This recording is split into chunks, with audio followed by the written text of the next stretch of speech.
Si weyn ayaa loogu dabaaldegay xuska 27-ka Juun. Ciidamada Jabuuti kuwooda ku sugan gobolka Hiiraan ayaa munaasabado oo si isku mid ah waxa ay ku qabteen magaalada Beledweyne, magaalada Bulabuurte iyo sidoo kale Jalalaqsi. 27-kan Juun ayaa noqonaysa 42 sanad guuradii kasoo wareegatay xilliga ay xorriyadda ka qaateen gumeystigii Faransiiska. Soomaaliya ayaa ku gacan siisay dalka Jabuuti inay xorriyadda ka qaataan Faransiiska kadib hal qarni oo halkaasi gumeysanayay, sidoo kaleentana iyagoo u diiday inay la midoobaan Soomaaliya. Ugu dambeyn maanta oo kale 1977 ayay ahayd markii ay xorriyadda ka qaateen.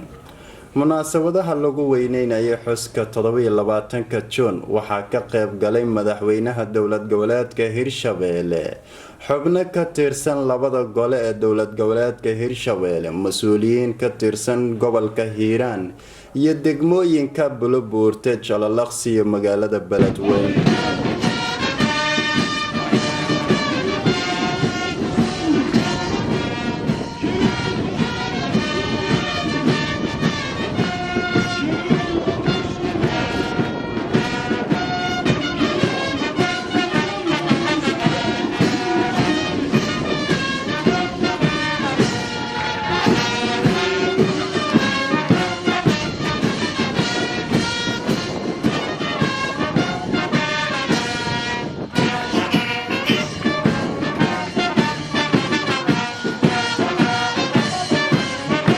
waxaana munaasabada hadal dheer oo dhinacyo badan taabanaya kasoo jeediyay Mahadjoor Maxamed Ibraahim, taliyaha sector 4 ee ciidamada AMISOM ee dalka Jabuuti. Cabdiqaasim Salaad Xasan ma ka bilaabnay Cabdullaahi Yuusuf Sheekh Shariif Xasan Sheekh maantana kiishaad baa socda mar walba jumhuuriyadda Jabuuti shacab ahaan madaxweyne ahaan Soomaaliya way garab joogtay. Habeen wuu soo jeeday shir la ogyahay oo shir la ogeyn baa uu qabatay way garab dhimatay maantana waan garab joognaa.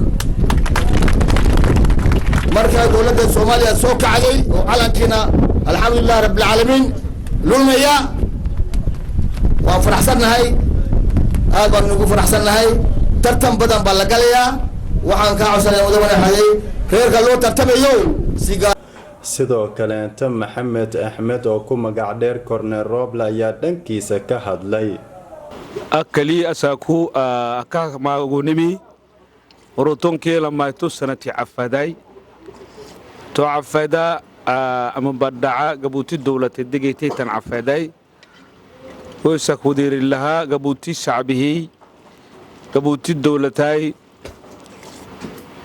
inkii on ka cadhiyay sanadha micsan tiin yakay waysa wassalamu alaykum wa rahmatullahi wa barakatuh.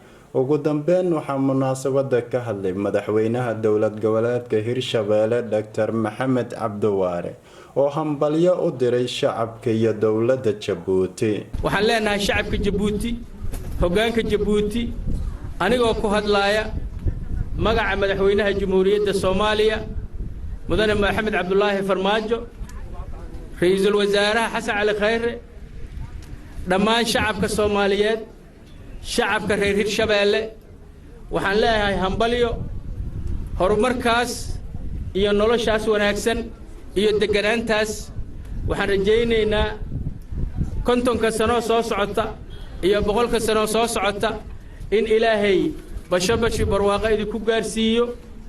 xidig Afrika ayaa tihiin xidigaas oo aan bidhaansanayno oo aan hiigsanayno. ciidamada Jabuuti kuwooda ku sugan dalka Soomaaliya ayaa shacabweynaha waxa ay ula magac baxeen heel walaal. Cabdinaasir Jeek, RTN TV, gobolka Hiiraan.